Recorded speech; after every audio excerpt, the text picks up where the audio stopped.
Good morning, ladies and gentlemen, my fellow Malaysians. What else can I say after so many months of supporting Anwar Ibrahim as the Madani government head honcho? Zahid has been released. But let me tell you, yesterday when I received a message from a Tansari, okay, he said that millions of people are angry, right? And stupid non-Malays like you are still supporting them, meaning the Anwar government, okay? Now, I'm not going to mention who this person is, but I can understand the frustrations that he goes through. And I am being a so-called a friend and also somebody who would also stand up to defend him, I would say this. Sometimes we have to be realistic, okay? So if you have been reading a lot of these articles by Dr. Ambiga, Maria Chin, Wong Chen Huat, all these are people that I love as well. Okay, and I enjoy reading their articles, reading their comments, and so on. They've done a great job for the country. Okay, they have done a great job in the country. In fact, I have even in some of my articles, I've even said, these people should be honored by the Madani government. Perhaps maybe because they don't want to be honored, they don't want a dato-ship or tansri-ship or whatever, and neither do I want it. Okay, but let's be very fair with them. Okay, be very fair with them. I mean, they have contributed a lot for the nation. They have gone through thick and thin as well. Okay, now to me it's very simple. Okay, Ambiga has done a great job. Okay, Maria has done a good job. Okay, and even Maria Mokhtar also have done a great job as well. They have inspired many of us. Okay, they have inspired many of us. But, like it or not, it is like somebody who has just fallen from the so-called ladder, and everybody now is kicking him, punching him, and doing whatever they want to him just to lash out at him. I'm referring to Anwar Ibrahim. Now, let me put it this way, I'm not being paid by Anwar Ibrahim. Although I have been writing quite a fair bit about him and about his work and so on, about his aspirations and so on, I am not being paid by him. I do not even think that he knows me, or he has never seen me before, right? Although I have done some kind of arrangement for him in the past, even recently, he has never met me before. I've never met him in person at all. Okay, put it this way, very straightforward. Okay, but let me tell you, he has done the right thing, but only that we are not being realistic. So my appeal to all of us is just think carefully. Under the current situation, with the Madani government, the PH coalition only has 80 over seats. How can you form a federal government with that number of seats? You need Sabah Sarawak. You need Zahid's UMNO group as well. And because Zahid is basically the BN chairman, he has the power to decide on behalf of the entire BN bloc. After all, this is the anti-hopping law. Okay, they cannot go against Zahid. They are trying to go against Zahid, all right. But Zahid's decision is to stay with the Madani government as advised by the Agung. So if that is being the case, you are now faced with the bigger question. You want him downed. You want him prosecuted. You want him to crucify him. Okay? But you don't want the bigger devils to be taken in and put behind the bars for the amount of money that has been squandered. Okay, I think you know who I'm referring to, and I don't need to mention all the names, right? We will watch and see what happens in the court case, upcoming court cases. So you have to choose your battle, okay? You cannot be fighting every single person, all your adversaries and so on, right? You have some that are bigger enemies, some that are smaller enemies. So you have to choose your ally. If you choose your wrong ally and you are actually not, or if you do not want to work along with your so-called your adversaries and choose your own ally, you're not going to win a bigger war at all with the bigger enemy. You will be conquered. So in the past, all the kings have done the same thing as well. They choose their own allies even between their own adversaries. They have done that, okay, because this is a war strategy. And if you do not choose to be with Zahid at this point in time, the Madani government is just going to crumble, which some people are going to be very happy, and you are actually assisting them. What kind of justification can you give to cause this government to crumble again before the 5-year term? Let me put it this way. We have all the while been fighting for democracy. Democracy is allowing the people to run the government, okay? And we have voted in PH. Many of us have voted in PH anyway, and most of us did not vote for UMNO. Yes, okay, but you have no choice. To form the government, you need UMNO, you need GPS, you need GRS or whatever that is there, okay, to form the government. If not, the other side will form its own government. So what do you want Anwar to do? Do you want Anwar to prosecute Zahid and cause the whole government to crumble?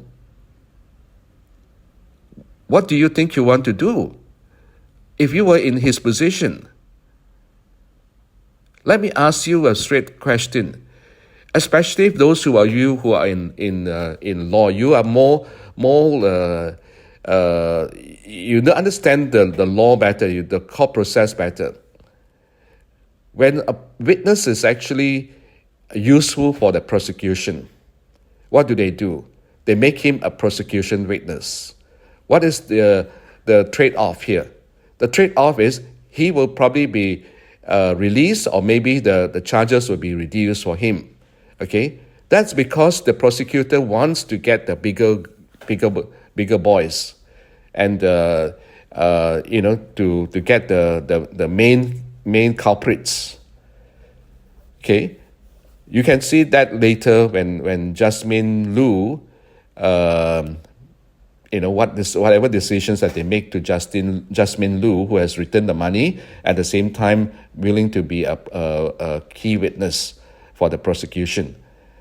So if you guys in the court of law understand this process of negotiation, why can't you understand what the Madani government is doing, especially when it tries to stay intact for the next 5 years?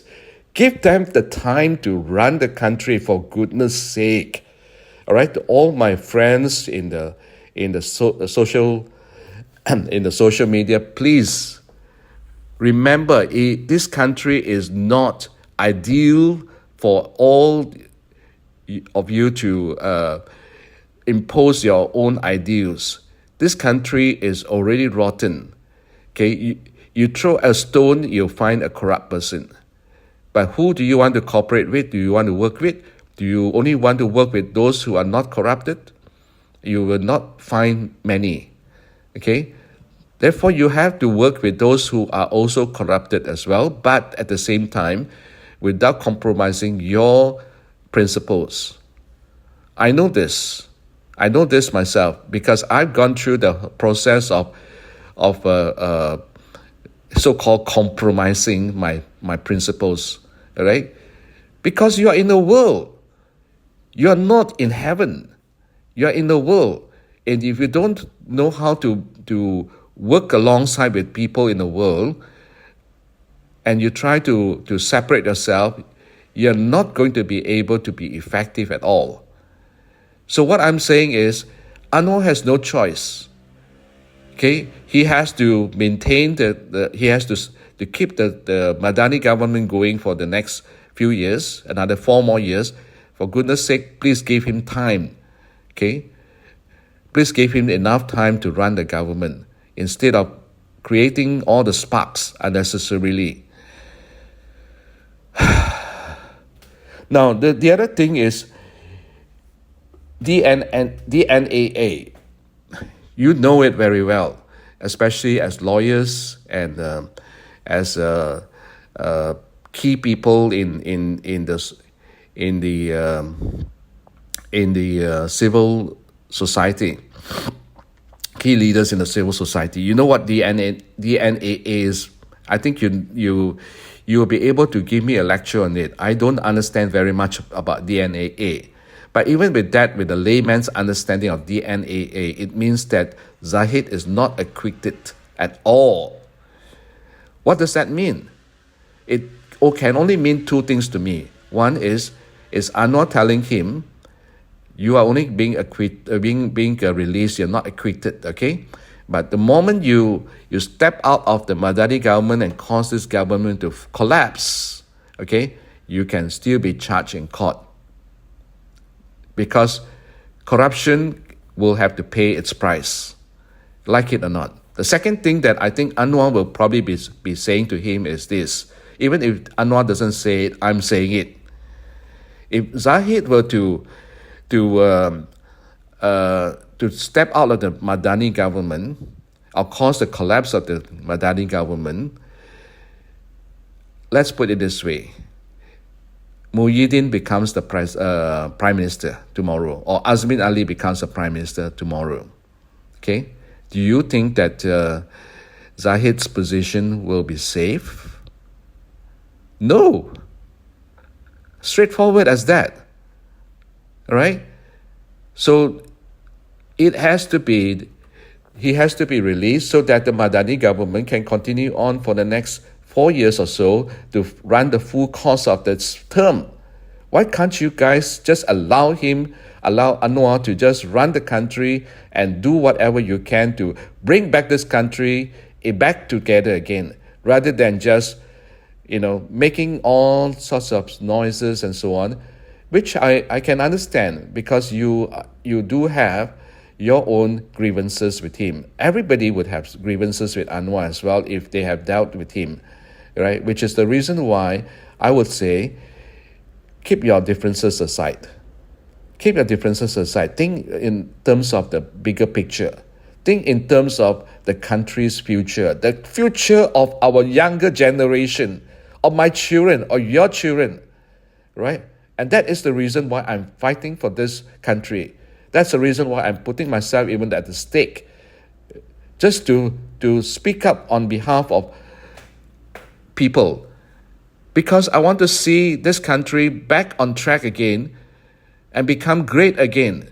And so please, for goodness sake, you can call me stupid for voting or for praising Anwar, but I have written an article which you have never read. I'm saying, do not idolize any political leaders, including Anwar. And Anwar would have read that as well. Okay? But I want him to have the liberty to run the country the way he feels is right. Although I am not pro-Islam, he is pro-Islam. But I can see that he has this soft spot for the non-Muslims as well. I think in one of his ceramah, he mentioned that he even went to a church in Kajang to help to solve certain issues there. Now, I do not know whether he did that when he was an opposition leader or he did that just recently when he became a prime minister.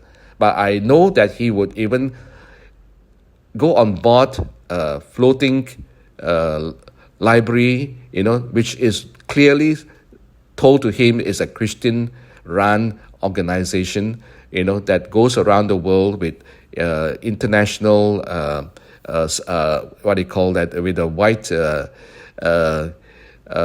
representation from some 30 over countries around the world. Okay, and it has always been something that I enjoy visiting whenever the ship comes down to Malaysia. In fact, I have even stayed there overnight just to experience what it is like to be on the ship. So he has even said yes to go there for that ship, to pay a visit to the ship. Now, I don't think any other prime ministers have done that in the past. So please, okay, I think I have, I'm not lashing out on anyone, okay, and my dear friends Amiga and Maria Chin and Maria Mokhtar and Wong Chin Huat, you know me, right? And I am the type that would call a spade, okay? But I hold you guys dearly because you guys have done a great job. You have put yourself on the stake as well, and especially Amiga. You have experienced so much opposition in the past from UMNO people, okay? And basically that may be the reason why a lot of us didn't want UMNO to be in the government at one stage, but you have no choice, right? And so we are all working together with UMNO people as well. In the past, we may see us as enemies, we may see them as enemies, but as I always said, no one is an enemy as far as politics is concerned, right? I'm not into politics, that's why I can see it better. And we have to work together as a nation.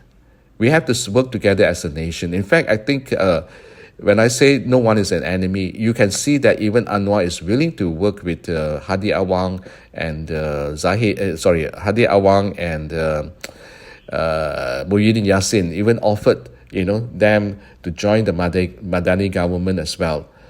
Because we just want to come together as a nation to build the nation again. Isn't this what your ideals are?